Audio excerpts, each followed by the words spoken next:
하나님 말씀은 로마서 1장 24절부터 27절까지입니다.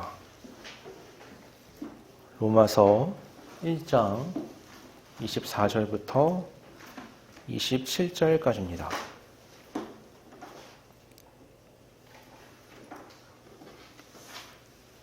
봉독하겠습니다. 그러므로 하나님께서 그들을 마음의 정욕대로 더러움에 내버려 두사 그들의 몸을 서로 욕되게 하게 하셨으니 이는 그들이 하나님의 진리를 거짓 것으로 바꾸어 피조물을 조물주보다 더 경배하고 섬김이라. 주는 곧 영원히 찬송할 이시로다. 아멘. 이 때문에 하나님께서 그들을 부끄러운 욕심에 내버려 두셨으니 곧 그들의 여자들도 순리대로 쓸 것을 바꾸어 영리로 쓰며 그와 같이 남자들도 순리대로 여자 쓰기를 버리고 서로 향하여 음욕이 부릿듯하며 남자가 남자와 더불어 부끄러운 일을 행하여 그들의 그릇됨에 상당한 보응을 그들 자신이 받았느니라. 아멘. 오늘 본문은 오늘날 교회에서 굉장히 얘기하기 힘든 성에 대한 말씀이 담겨 있습니다. 예전에는 이런 거에 대해 말하는 게 어렵지 않았거든요. 근데 이제 오늘날 왜 이렇게 교회에서 성경적 성에 대한 가르침을 나누는 걸 어려운 시대가 되었느냐? 그거는 사회의 성에 대한 보편적 인식과 교회 안에 있는 보편적 인식에 큰 차이가 생겼기 때문이고, 또 사회에서는 이걸 법적으로 구속력을 갖고 사람들에게 힘을 행사할 수 있기 때문에 이게 사회 안에 속해 있는 교회의 각 일원으로서는 말하기가 조금 곤란한 상황들이 됐어요. 하지만 그럼에도 교회는 성경적 가르침을 요령 있게 잘 얘기해야 합니다. 왜냐하면 이게 굉장히 중요하기 때문에 그래요. 그러니까 지난주 나눈 말씀의 연장선에서 오늘 말씀을 봐야 돼요. 그러니까 뭐랑 비슷한 거냐면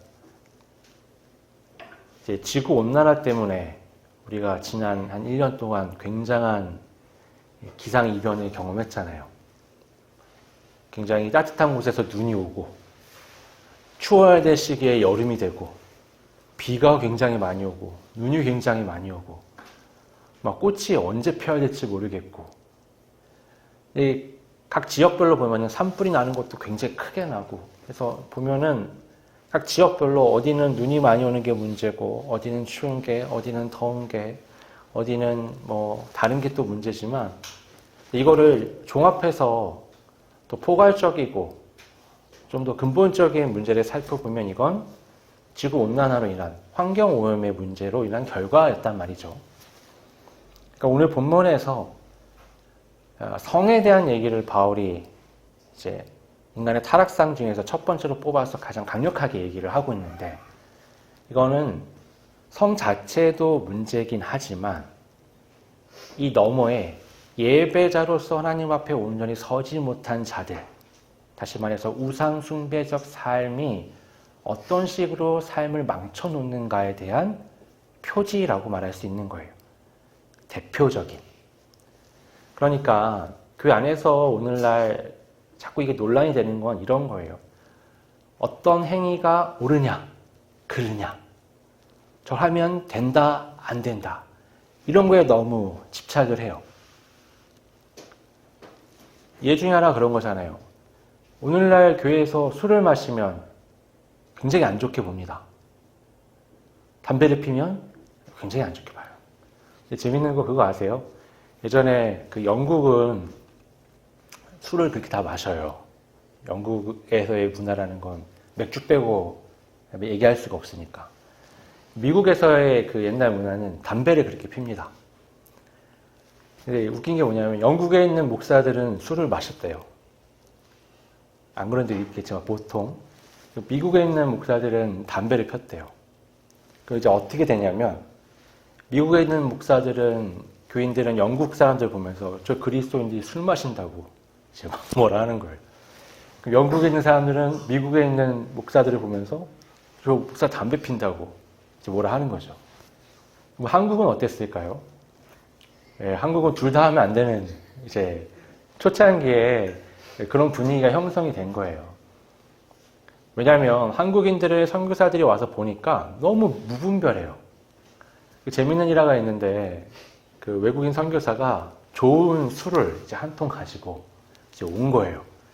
한국인들이 얼마나 극단적이냐면 그 항구를 지키고 있던 군인들한테 이 술을 맛보라고 선물로 줬더니 갑자기 그 자리에 술판을 펼쳐놓고 네다섯 사람이 모이더니 한 통, 큰 통이었는데 그거를 한 번에 다 마시더래요. 그러니까 이게 한국인들의 어떤 문화잖아요. 우리는 뭘 할 때 화끈하게 하죠. 예, 그래서 일도 화끈하게 하지만 노는 것도 화끈하게. 외국인들이 정신을 못 차린대요. 오면은 워커홀릭 같은데 끝나고 나면 또 다음날 출근을 못할 것처럼 놀고 그 다음날 와서 또 어떻게 해요? 일을 또 열심히 하는 거죠. 그러니까 선교사들이 와서 보니까 이 절제가 안 되는 거예요. 세 가지를 금지시킵니다. 술, 담배, 그리고 첩을 두는 문화를 금지를 시켜요. 왜 그걸 금지시켰냐면 그게 죄이기 때문이 아니라 그 넘어 한국인들이 하나님 앞에서 거룩의 삶을 살아가는데 자신을 절제 못하는 우상 숭배적 문화가 거기에 담겨 있기 때문에 그걸 끊어내기 위해서 강제했던 거예요. 효과가 있었죠. 교회가 사회의 빛처럼 빛났습니다. 근데 이게 시간이 지나면서 이 본래의 취지가 왜곡되는 거예요. 어떻게 되는 거냐면 술과 담배, 첩을 두지 못하게 했던 이유가 뭐냐를 고민하면서 이거를 발전시켜 나가야 되는데 이것만 전통처럼 남아가지고 하면 안 되는 게 되는 거죠. 그럼 어떻게 되는지 아세요? 예수님을 믿고 구원받은 사람이 교회에 왔다가 시험 들어서 나가게 되는 거예요. 그 사람은 담배 피거든요. 그 사람 술을 마시고. 요즘은 사회도요. 술을 줄이고 담배를 피지 않는 문화가 이미 퍼졌어요. 그걸 가지고 교회 안에서 따져 묻는 건 이건 문제예요. 근데 사람이 그런 본능이 있나 봐요. 율법을 하나님이 주셔도요. 그 율법을 주신 취지에 살려서 잘하는 게 아니라 그 율법을 지키냐 못 지키냐 가지고 내가 의롭고 저놈은 나쁘고 이런 식으로 사람을 판단하는 잣대로 삼기 때문에 문제가 되거든요. 그러니까 오늘 말씀에서 중요한 건 이 동성애에 대한 것들이 성경적 원리로 봤을 때는 옳지 않다, 옳다. 예, 그런 것도 나중에 나옵니다만 그보다 우선적으로 이게 우상숭배적 삶을 사는 사람들의 대표적 표지다라고 우리가 이해하면 되는 거예요. 지난주 나눈 말씀을 우리가 그래서 한번 떠올려 봐야 돼요. 지난주 나눈 말씀에서 예배라는 건 그냥 우리가 하나님 앞에 감사하기 때문에 하나님을 찬양하기 위해서 하는 행위가 아니라 예배는 하나님의 창조 질서 속에서 인간이 당연히 해야 하는 그런 것이었어요. 그래서 사람의 정체성과 연결되는 게 예배입니다. 사람은 무언가를 숭배하는 본능을 갖고 있습니다. 그래서 하나님을 예배하지 않으면 거기에 반드시 다른 걸 놓고 숭배해요. 거기에 꼭 그 다른 종교의 신들을 놓지 않아도 거기에 돈, 명예, 사람, 권력, 지식 무엇을 놓든지 그게 정치적 이념이 될 수도 있고요. 그러다 무언가를 하나 갖다 놓고 그것을 숭배합니다.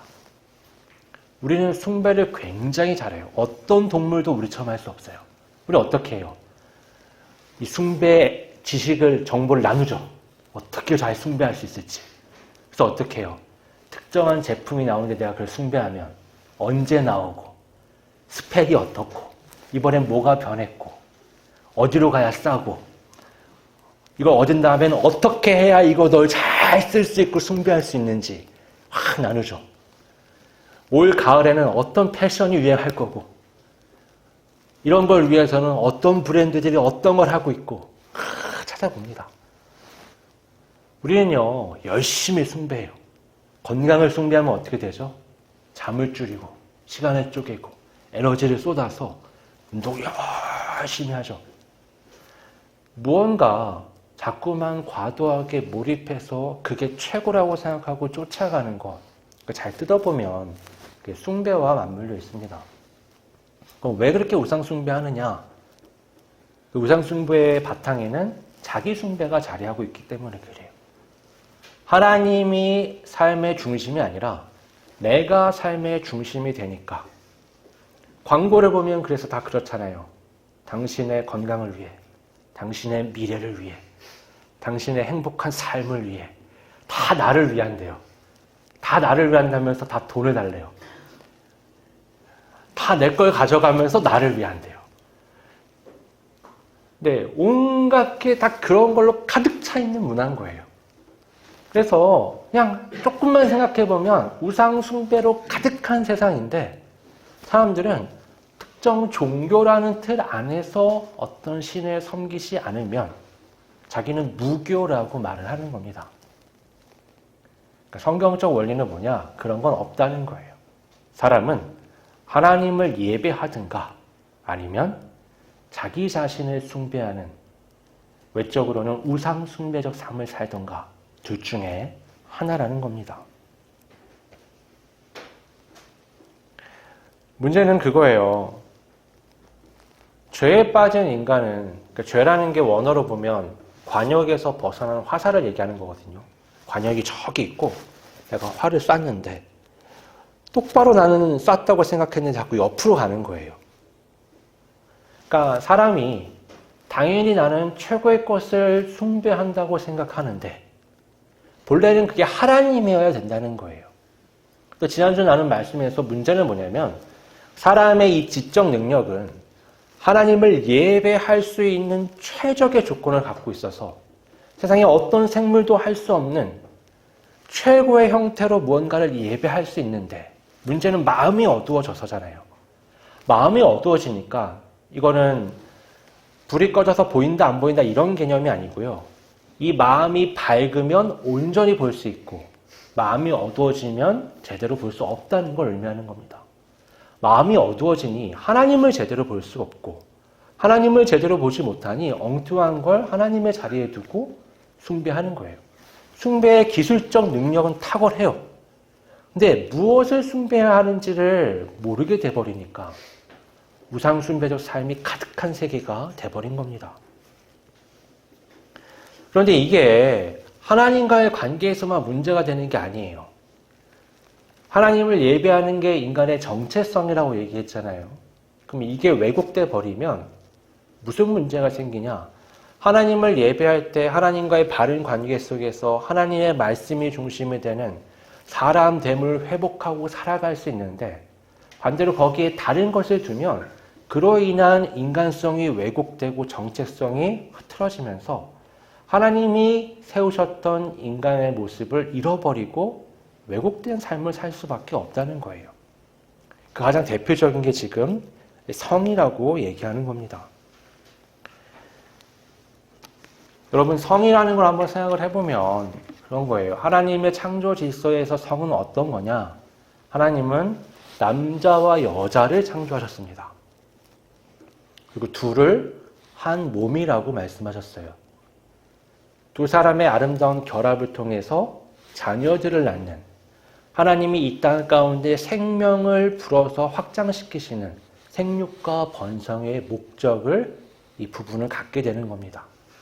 그래서 성경에서 말하는 성이라는 건 부부만의 내밀한 것이고 특별한 것이고 아름다운 것이고 이거는 쾌락적 즐거움도 담고 있지만 나아가서 하나님의 나라를 확장시켜 나가는 하나님의 세계를 풍요롭게 만드는 역할을 갖고 있는 거예요. 거룩성도 갖고 있는 겁니다. 그런데 이런 하나님에 대한 예배를 잃어버린 인간은 이 성도 왜곡시키죠. 여러분, 욕구와 욕망은 굉장히 다릅니다. 하나님이 사람이 살 수 있게끔, 그러니까 하나님이 생각하시는 생명력 있는 삶을 살게 하기 위해서 인간에게 욕구를 주셨어요. 그래서 어떻게 해요? 식욕이 있죠. 식욕이 왜 있어요? 배고프니까. 시장이 반찬이라고 하잖아요. 쫄쫄 굶고 나면 다 맛있습니다. 부끄럽게도 제가 어릴 때 김치를 안 먹었는데요. 예. 군대 갔더니 너무 힘든데 반찬을 김치만 주더라고요. 아, 그렇게 맛있어요. 그렇게 맛있어요.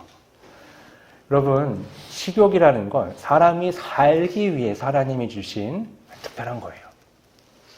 수면욕도 있죠. 여러분, 펑펑 놀면서 잠자는 시간도 아깝지만 결국 어떻게 해요? 네, 졸음에는 장사가 없습니다. 본능이에요. 하나님이 잠을 잘 수밖에 없게끔, 사람이 회복될 수 있게끔 허락하셨어요. 그 실험을 했대요. 사람을 잠을 안 재우고 20일인가 이렇게 버티게 만드는 거죠. 굉장히 재밌는 현상이 발생하는데, 젊은 남자였거든요. 3일째부터인가 사람이 뇌가 이제 이상이 생겨나요. 조금 있으니까 이 사람은 그냥 평범한 대학생인데 자기가 미식축구 선수래요. 훈련을 지금 가야 된다고. 그리고 갑자기 이상한 소리를 하기 시작하고.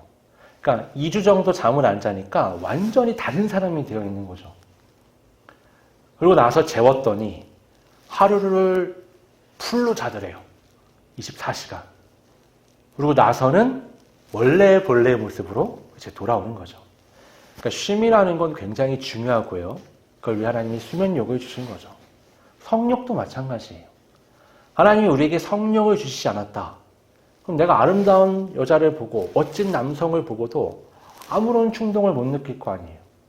그러면 가정을 이루기가 어렵고 하나님이 주시는 생육과 번성은 할 수가 없는 거예요. 이게 지나치면 문제가 되는 겁니다.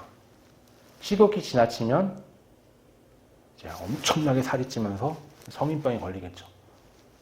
수면욕이 지나치면 사람이 나태함과 게으름 속으로 깊이 들어가게 되고요. 정신적 질환이 되는 거예요. 성욕도 마찬가지. 이게 과해지면 문제가 됩니다. 근데 여러분, 식욕과 수면욕 같은 건 개인에게만 한정된 거잖아요. 근데 성욕은 이 관계를 통해서 문화를 형성하게 만들어버리는 강력한 힘이 있습니다. 그래서 이 성욕이 잘못되게 되면 사회가 병들게 되어 있어요. 성경이 말하는 건 뭐냐? 성경이 말하는 성이라는 건 하나님이 남자와 여자로 가정을 이루게 하시고 이 땅 가운데 생육과 번성으로 하나님이 계획하셨던 창조의 세계를 만들어가는 중요한 원리가 되는 거예요. 그런데 우상 숭배를 하니까 이것이 망가지는 겁니다. 그래서 어떻게 됐느냐? 우리 본문에 보면은 이제 남자와 여자가 서로를 향한 욕구가 있어 함에도 불구하고 이게 뒤틀려 버려서 남자가 남자를, 여자가 여자를 이게 성욕을 품는 왜곡된 형태가 되게 되었다는 거예요. 오늘날 이거 말하기가 힘든 이유가 뭐냐면, 오늘날은 뭐예요? 이제 포스트 모던이라고 하잖아요. 그러니까 포스트 모던을 쉽게 말하면 여러분, 그 모던 다음이라는 뜻이에요. 모던 다음. 그러니까 포스트 모던 시대라 하면 모던 시대가 있었고 모던 시대 다음에 지금 이 시대다라는 건데, 모던 시대는 뭐냐? 정형화된 시대. 뭔가 정해져 있어요. 자, 뭐 먹을래? 그러면 짜장면 아니면 짬뽕. 남자 아니면 여자. 흑, 백. 이게 꼭 좋다 이런 게 아니지만 포스트 모던에 가면서 문제가 뭐가 됐냐면, 다양성이 존중받는 것까지는 괜찮은데 이 사회의 옳고 그름의 기준이 모호해져 버렸다는 거예요. 예전에는 다수가 생각하는 보편적 진리가 있었습니다. 무엇이 옳다라는 게 굳이 말하지 않아도 당연하게 여겨지는 것들이 있었어요. 근데 오늘날은 그게 아닌 게 되는 거예요. 한 개인이 일어나서 나는 그렇지 않아라고 말하면 그렇지 않다고 여겨져야 하는 그런 시대가 돼버린 겁니다. 그 미국에서 쇼프로 중에 되게 우스운 걸 봤어요. 이제 어떤 여성이랑 이제 패널이 대화하는 건데, 그 객석에 있는 여자가 얘기하는 거예요. 나는 성 정체성도 개인이 다 말하는 대로 타고나기를 생물학적으로 여성이고 남성이고 그래도 나는 여성이어도 내가 남성이라고 말해줘야 되고, 내가 중성이라고 말하면 중성이라고 얘기해줘야 된다. 이게 지금 미국 분위기거든요. 거기 이제 패널이 있다가 웃겨가지고 얘기하는 거예요. 당신은 몇 살이죠? 그러니까 전 25인데요. 그럼 당신이 70세가 아닌 이유는 뭐죠? 당연히 이 여자는 이제 자기 세계 속에서 요건 또 당연한 거예요. 당연히 내가 나이가 이러니까. 아니 그러니까 누가 봐도 당신은 25살인데 당신이 70세라고 말하면 70세가 되냐 이거예요. 당연한 보편적 진리가 있는데 그걸 떠나서 마음대로 성을 왜곡시켜서 말하는 게 괜찮다는 게 지금 문화가 되는 거예요. 여러분, 이 성에 대한 왜곡은 오늘날만 문제가 되는 게 아니라요. 구약시대 때부터 아주 오래전부터 계속해서 문제가 됐던 거예요. 바울이 하는 얘기가 뭐냐면 이게 우상숭배적 세계를 살아가는 사회의 가장 일반적인 대표적 모습이라는 겁니다. 우리나라도 어때요? 지금 불과 한 20, 30년 사이에 굉장히 성에 대한 정체성이 바뀌었죠. 그러니까 간통죄가 없어졌잖아요. 옛날에는 어떤 인식이 있었냐면 성은 부부의 것이야.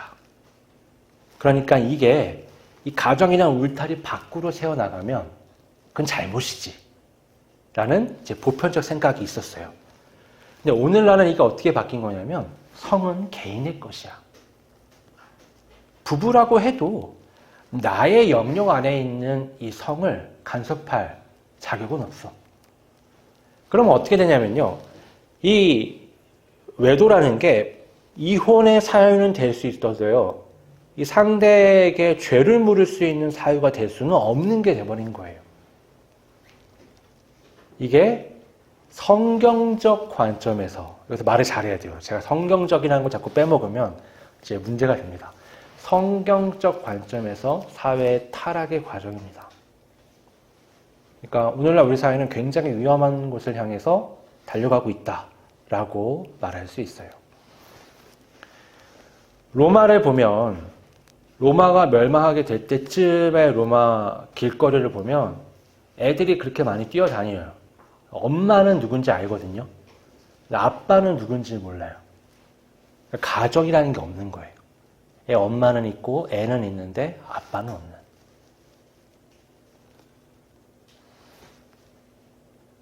오늘 본문에 보면 2번 반복해서 이런 구절이 있어요. 24절에 보면 그러므로 하나님께서 그들을 마음의 정욕대로 더러움에 내버려 두사. 또 26절에 이 때문에 하나님께서 그들을 부끄러운 욕심에 내버려 두셨으니. 이제 흔히 안 믿는 분들 중에, 아니 또 믿는 분들 중에도 그런 얘기를 해요. 하나님이 이 땅에 오셔서 잘못된 것들을 좀 바로잡아 주셨으면 좋겠다는 거예요. 하나님이 살아계시고 신경 쓰고 계시면 어떻게 저 잘못된 것들을 그냥 두시냐는 거죠. 여기서 이제 맹점이 2가지가 있는데, 하나는 여기서의 이 옳고 그름을 내가 판단하는 거잖아요. 내가 볼 때 옳다고 얘기하는 걸 하나님도 옳다고 생각해야 된다가 되는 거예요. 하나님은 너무 낮춰 생각하는 거죠. 너무 자신을 높여 생각하는 거예요. 또 하나는 뭐냐면 지금 이 사태가 하나님이 모른 척 하시는 게 아니라 하나님이 내버려 두신 상태라는 거예요. 사회가 이렇게 어지러운 게, 전쟁이 끊이지 않는 게, 수많은 범죄가 그렇게 일어나는 게, 사람은 뭐예요? 내가 그걸 경험하고 불편하니까, 힘드니까, 저건 잘못됐다라는 강력한 생각이 있으니까 하나님께 강요하죠. 하지만 인류의 죄의 역사를 통틀어 보면 이건 하나님의 심판의 한 상황이다라고 밖에 볼 수가 없는 거예요. 본문에 이렇게 얘기하잖아요. 하나님이 내버려 두셨다. 인간이 우상숭배적 삶을 살면 자기를 위해서 잘 살 수 있을 거라고 생각을 하는데 실제로는 어떻게 해요? 하나님의 창조의 질서를 왜곡시킴으로 자신의 삶을 망치는 곳으로 달려가는데 하나님이 내버려 두시는 거예요. 어떻게 할 수가 없어요. 하나님을 떠나서 그 길을 가버리면 하나님이 세우실 수 있는 방법이 없습니다. 우리를 아브라함을 믿음의 조상이라고 말하잖아요. 아브라함을 보면 아브라함이 본래 살던 곳이 메소포타미아 지역이었거든요. 그곳은 이제 바벨탑이 있는, 바벨탑이 있었다는 얘기는 뭐냐면 우상 숭배가 굉장히 발전한 곳이었다. 그리고 기록에 따르면 아브라함의 집안은 그 우상을 만드는 그런 직업을 갖고 있었어요. 이게 가업이었어요. 근데 그 아버지 데라 때 메소포타미아 지역을 떠나서 이제 하란까지는 오게 되는데 거기서 정착을 했다가 죽게 되죠. 하나님이 아브라함에게 다시 떠나라고 말씀하십니다. 근데 뭐라고 말씀하시냐면 너의 고향, 친척, 아버지의 집을 떠나라고 말씀하세요. 그리고 내가 내게 지시하는 땅으로 가라. 여러분, 이건 단순히 지역을 이동하는 걸 의미하지 않습니다. 고향, 친척, 아버지가 뭐예요? 내가 살아가던 인간관계잖아요.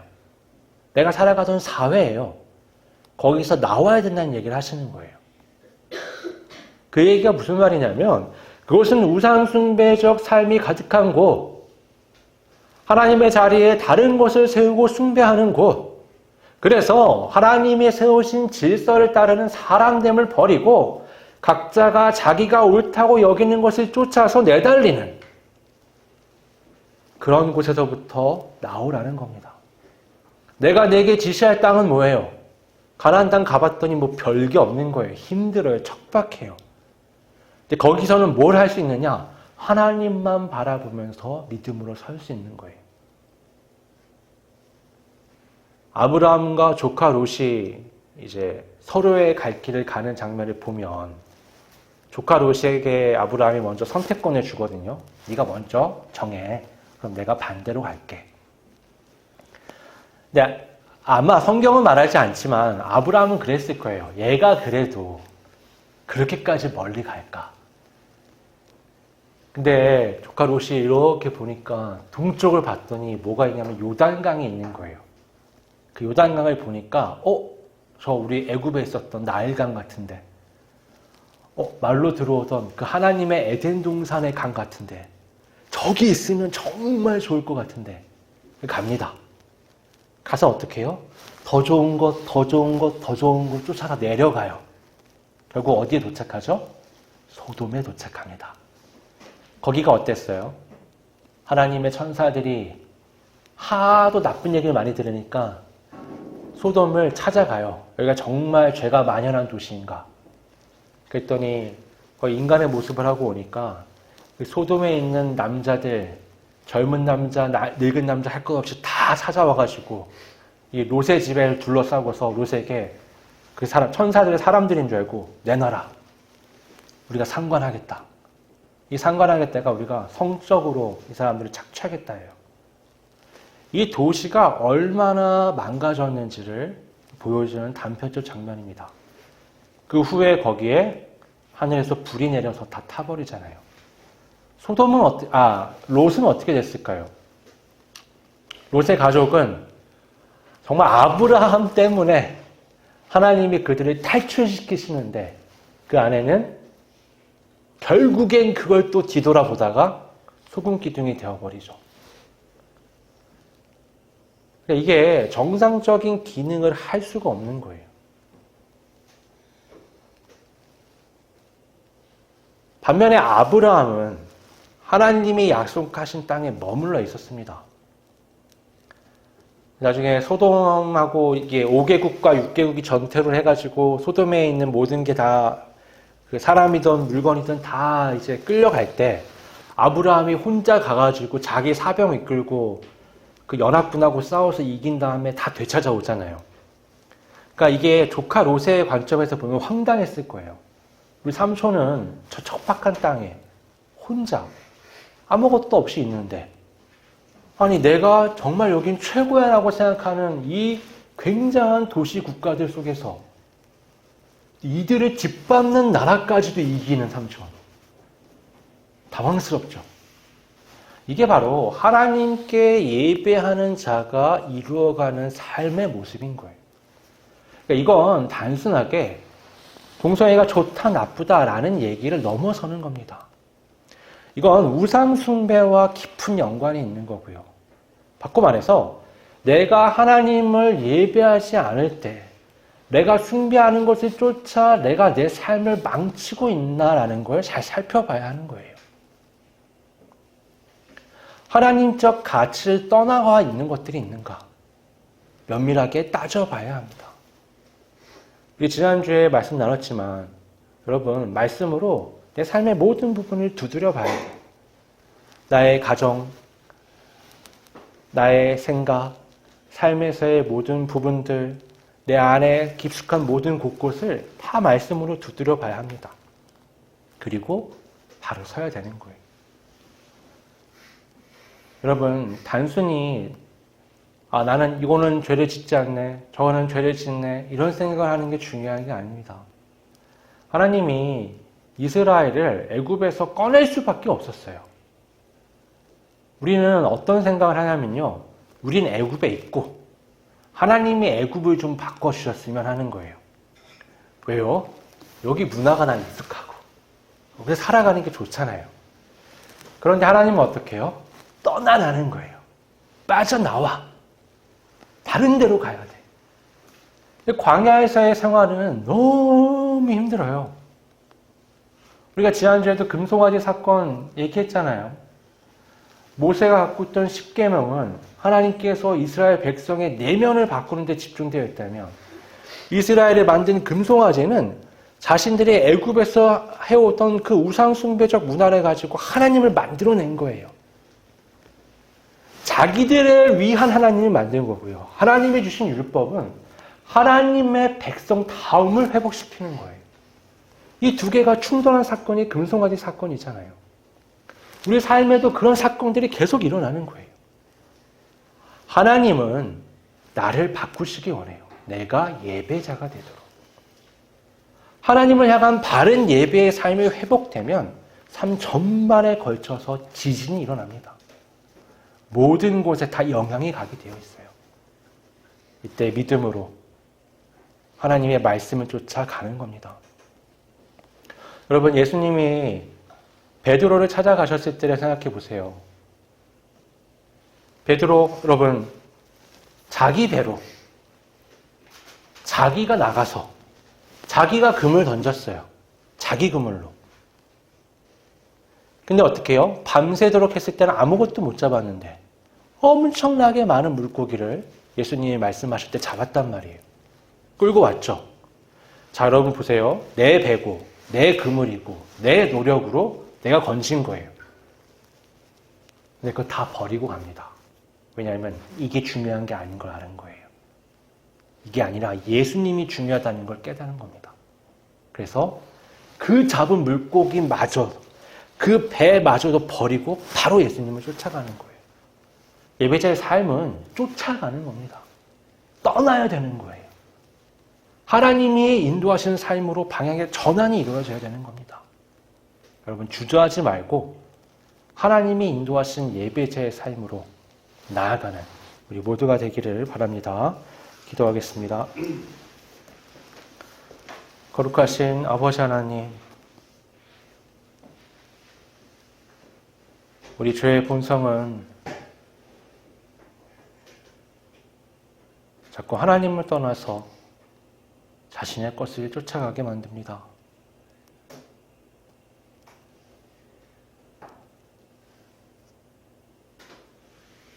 나도 모르게 너무 자연스럽게 하나님의 자리에 거짓 것들을 세워두고 형식적으로만 하나님을 섬기며 실제로는 나를 섬기는 내 욕망을 쫓아가는 삶을 살아갑니다.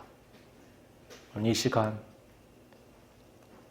하나님께서 주신 말씀을 따라 나 자신을 내려놓고 내가 쫓는 것들을 버려두고 오직 하나님을 향해 예배자로서 온전한 삶을 살아갈 수 있도록 인도하여 주시옵소서. 거룩하신 예수님의 이름으로 기도드립니다. 아멘.